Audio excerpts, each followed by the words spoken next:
What's up? Sub here. Wanted to talk about the newest blog that just dropped. This is for Call of Duty Black Ops 6. And this blog specifically talks about audio innovation. That's the name of the blog. And it is one of those things that I think is potentially hinting at some aspects that have needed to be addressed for a long time, specifically about how audio works in game. And so we're going to kind of talk about the audio that we have now, and then look at kind of what they're saying they're doing. Again, we only have this blog. We don't know how well this is going to work in game. The beta audio wasn't great. We know that. So it's going to be a question of, looking through what they said and then deciding whether or not, or not deciding because we won't be able to decide till we get it. But thinking about whether or not this is going to be a net positive, or whether we think it's going to work well, and we'll go from there. So let's go and take a look here at the blog itself. Let's kind of skim through it. And there's some highlights that I want to focus on. So they talk about they're talking about a couple of different things in this blog that they've added in, and they call it the adaptive battlefield. So basically they're going to try and they've heard us, so to speak, with our complaints about audio in the game.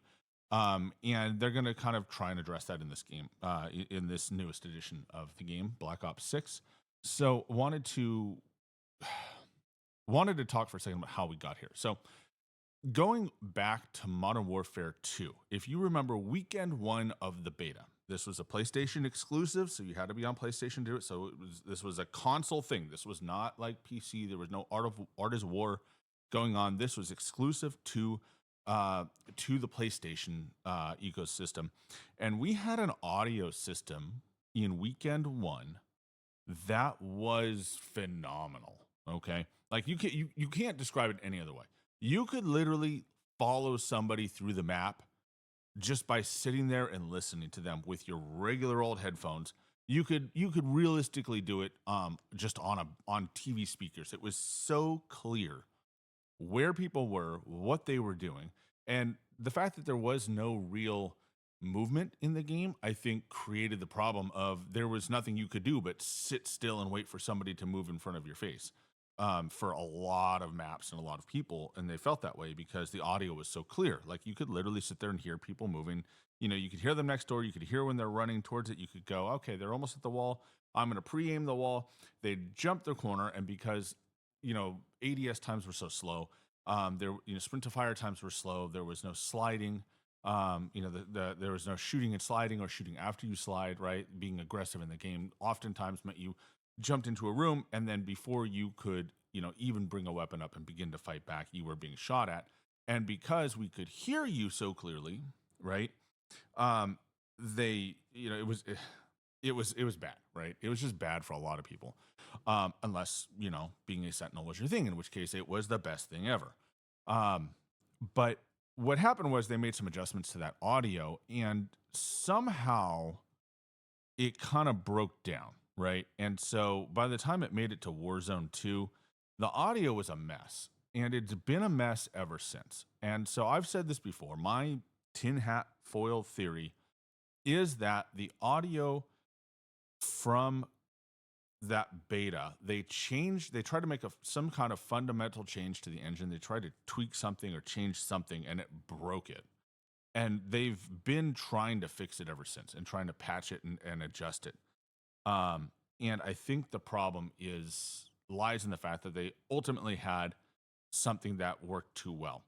So the way that the engine has worked up till now is basically like, whenever you make a sound, whenever there's a sound, it registers how it's supposed to react to different objects in the room, right? So, and we had a problem earlier in Warzone where there was a specific object that would sit on like a table in different rooms, and that object was like, it was messing with the audio in the whole area. Everything that touched it broke it somehow, and I forget whether it made it really quiet or it made it too loud. But the way that the program was designed is that the objects, so basically the objects in the room were programmed to affect audio in a certain way. So in a lot of ways that makes sense, right? If you have a set of walls, right, and you have a wooden wall and you have a stone wall, right, the sound should sound differently off the stone wall versus the wooden wall. And if you're on the other side of the wall, it should change the way the sounds then too. And so I use this in one of my previous videos as a demonstration, right? Because not everybody understands what occlusion means. So that's the name of this this this thing that occurs, right? When sound hits an object and then it sounds different on the other side, or it sounds different reflected off of it, is called occlusion. And so the test I like to show is when you're talking to a microphone, right? If I take something like a phone, right? Here's my phone. If I pass the phone between the microphone and my mouth, right? It's going to change the sound that of my voice, and so the microphone will pick something up differently, right? And so when I pass it in front of my voice, you can clearly hear that this sounds different than this, right? Different, occluded, not occluded, occluded, not occluded, right? And so they went about and programmed basically all the objects in the world in the game had different occlusion properties, right? And so that's why that example of an object on a table created massive problems, because the occlusion properties of that object was bugged, was damaged, was not done right. And the problem with this is different objects can have different properties depending on where they're placed, and so having everything be object-based occlusion, have the occlusion based on the objects, can create problems where something's in a weird spot and it just really changes things in ways that you wouldn't naturally expect it to. And so I think what they're trying to do is trying to address that issue, and in a lot of ways, I think that is a big part of why Call of Duty has had massive audio issues lately, and specifically Warzone, right? And I know this talks about Black Ops specifically, but we can understand that this sort of engine is probably coming to Warzone at the integration. So when you have, so that's kind of like one half of the problem. The other half of the problem, of course, is the audio mix, right? So when these games are made, they're usually, this game is being made for a like 7.1 home theater high-end surround system, right? Like it has to be able to function properly in that environment. And so what they're doing is they're kind of scaling that down for your headsets, right? Or in this case, my IEMs. And so when you do that, you lose a lot of the spatiality, right? So if you have 7 different speakers, if you have full-blown surround sound, it's something that's in front of me on one side is going to sound different than something that's behind me on the other side, right? Because it's coming from different speakers, so there's literally sound coming from different directions. And so what spatial audio does, what kind of 3D surround tries to do, is emulate having like 7 different speakers surrounding your head, when you only have really 2 drivers to work with, right, left and right. And so there's a lot of different ways to do that. Bose was kind of the forerunner of this back in the 90s, and they did a pretty good job of it for what they had to work with.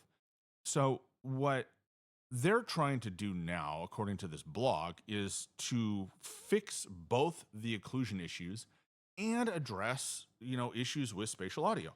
And so the problem that we run into as players is that when we have 7.1 channels of surround, and they're compressed down into left and right, you get different sounds that should, in the main mix, be at different volumes and kind of be at different distances from us, relatively speaking. Like it should feel that way.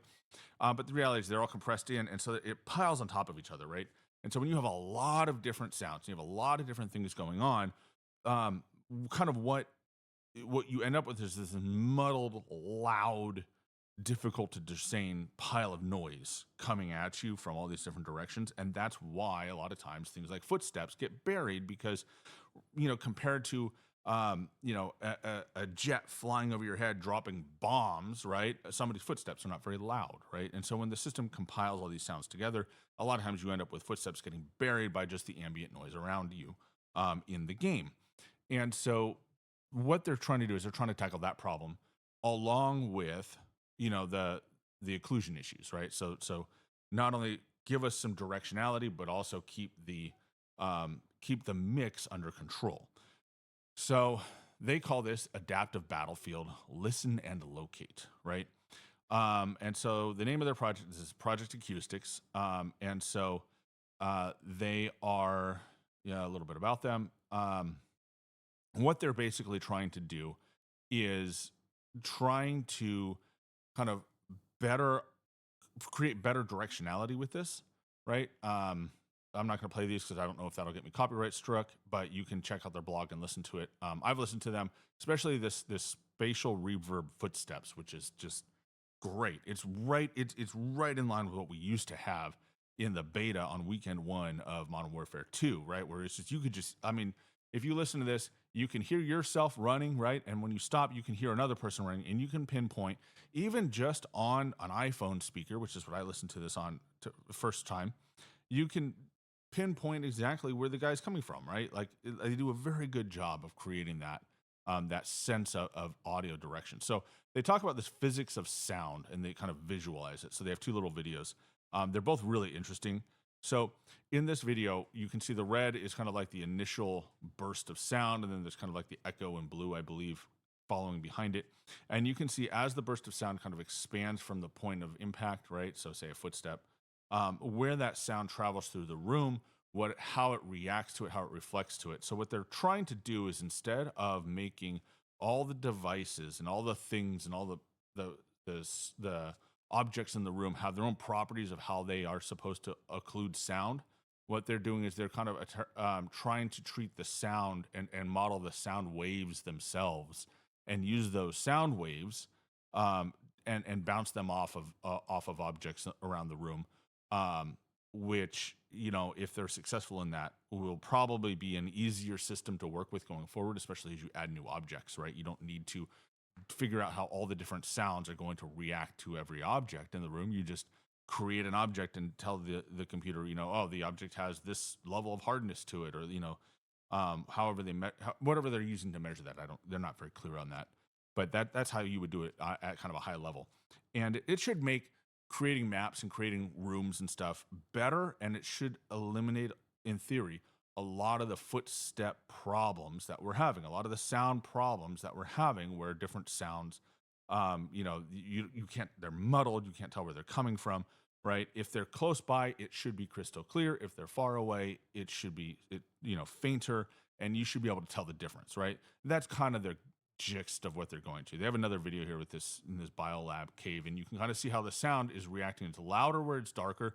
So it's louder in the area, you know, in the area right around where it happens, and then you can kind of see how faint echoes make it all the way around. And so somebody standing in that little chamber in the lower left might hear something sounding distant, but they're not going to be able to, you know, tell exactly what's going on, compared to somebody in the room where they, you know, where they'll hear somebody stepping, right?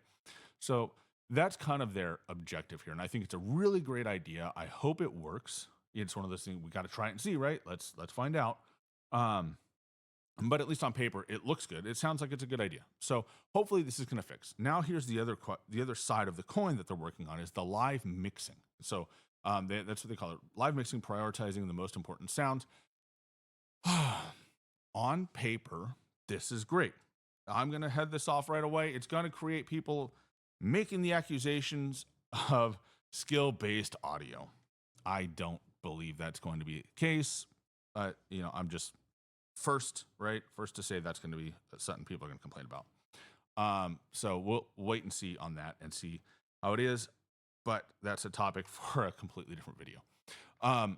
So what they're trying to do is they're basically trying to prioritize audio for you, right?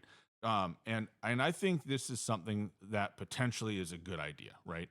So we've all had the scenario where you have somebody near you and you don't realize they're there, and then you have somebody dropping an airstrike 2 buildings over, right? Your headphones are rattling, your brain, because it's so loud and there's so much reverb going on, that the guy below you runs up the stairs and starts executing you from behind because you never heard them, right? You didn't, their footsteps were drowned out.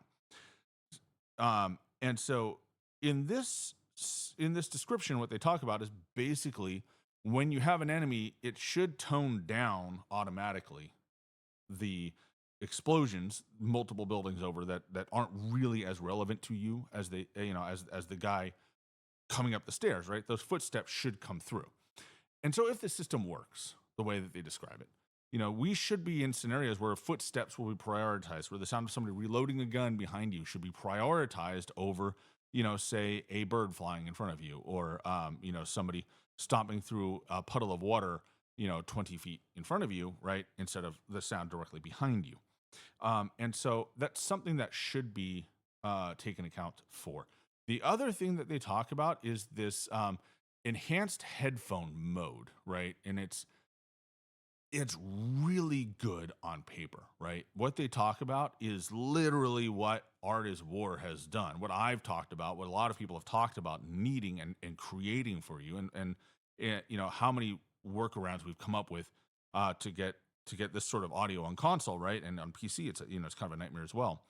And so this head related transfer function technology, whatever, call it whatever you want. Basically, what they're trying to do is model how to create spatial audio with headphones. And so if this system works as advertised, what it's going to do is it's going to create, essentially the biggest part of, the audio cheese, as you want to call it, right?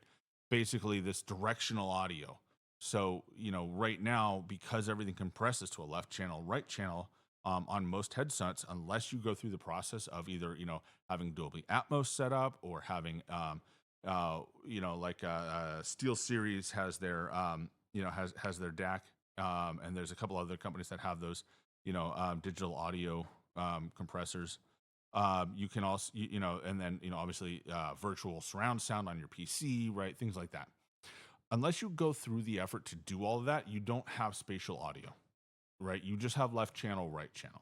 And so what they're saying is that they want to basically create spatial audio for everybody, which is phenomenal. It's what you want. It's what we've needed.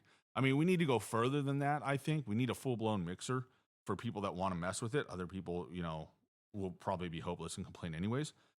But we got to have the ability to like give people the control so that they can make sure that they can hear what they need to hear. And so this part stands out to me that I really, really like, where they talk about this enhanced headphone mode, which basically creates spatial audio, which, on a console, like spatial audio is Dolby, right? Like that's what Dolby does, is it gives you spatial audio, which you wouldn't have otherwise. And so I know under PlayStations, I believe you have to buy the Pulse, which is like a $200 headset, which isn't even really that great. Um, to get access to it on Xbox, you have to buy the Dolby app, which is like $15, which is much less of a deal. It still sucks that you have to do it. And then of course, on PC, there's a whole host of ways to do that.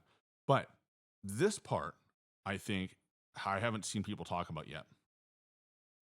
Optionally, players can choose to enhance this HRFT experience even further by creating a personalized profile that takes into account the player's physical attributes, such as the shape of their head or their ear. This customization is accessed in-game and completed by using Embodi's personal portal.